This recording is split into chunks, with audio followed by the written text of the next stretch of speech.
नाव सांगा. चंद्रकिशोर ज्योतिराम पवार उर्फ दीपक पवार. कोणत्या गटातून अर्ज भरलाय, कोणत्या पक्षातून भरलाय? जवळा गटातून अपक्ष अर्ज स्वतःचा आहे आणि कडलास गटातून अपक्ष अर्ज मंडळीचा. कालच तुमच्या पंधराचे शिवसेनेतून अर्ज दाखल केला आणि आज तुम्ही अपक्ष अर्ज दाखल करताय.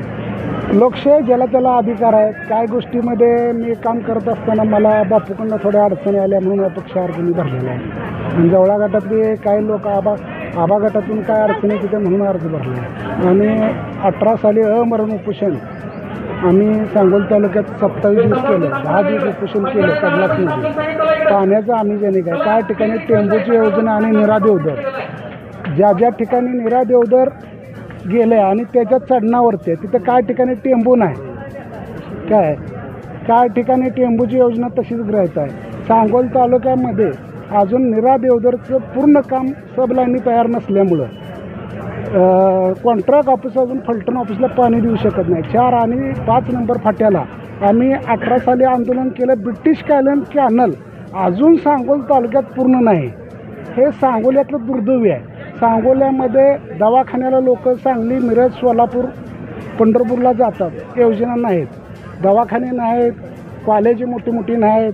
सांगोला इंग्रजाच्या काळामध्ये सांगोला सोन्याचं, पंढरपूर पाण्याचं आणि मंगळवेढा दाण्याचं हे होत्या. सांगोला तसं बारामती सुधारली, अकलूज सुधारलं, कराड सुधारलं, सांगली सुधारली, तर सांगोला सुधारलं नाही. ह्याच्या मागची कारणं घ्या. जनतेपाशी पैसा असेल तर मार्केटमध्ये पैसा. बबनदादा शिंदेनी 95ला युतीत जाऊन मंत्रिपद स्वीकारलं नाही आणि त्यांनी उजनी आणि शिना कालवा केला आणि 6 कारखाना उभा केलं. त्याला विकास म्हणतात.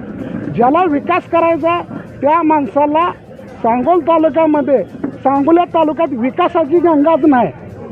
सांगोला तालुका का मागं आहे ह्याची कम्युनिस्ट विचारधारा, प्रवाहात सत्तेत तुम्ही नाही. ज्यावेळेला कुठले आज मुलाला बिस्किट न्यायचं झालं तर स्वतःच्या मुलाबाळाला स्वतःलाच न्यावं लागतं.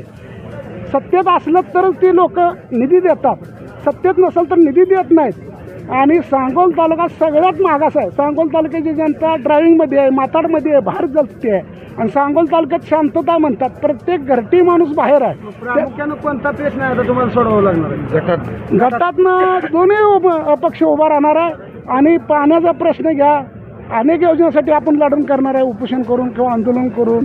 पाठिंबा कोणाचा आहे तुम्हाला? हा? पाठिंबा कोणाचा आहे? काय जनता गोरगरीब यांचा पाठिंबा आहे आपल्याला. शेवट लढल्यावर ठाम आहे का? लढणार घे, ठाम आहे, अर्ज ठेवणार घे.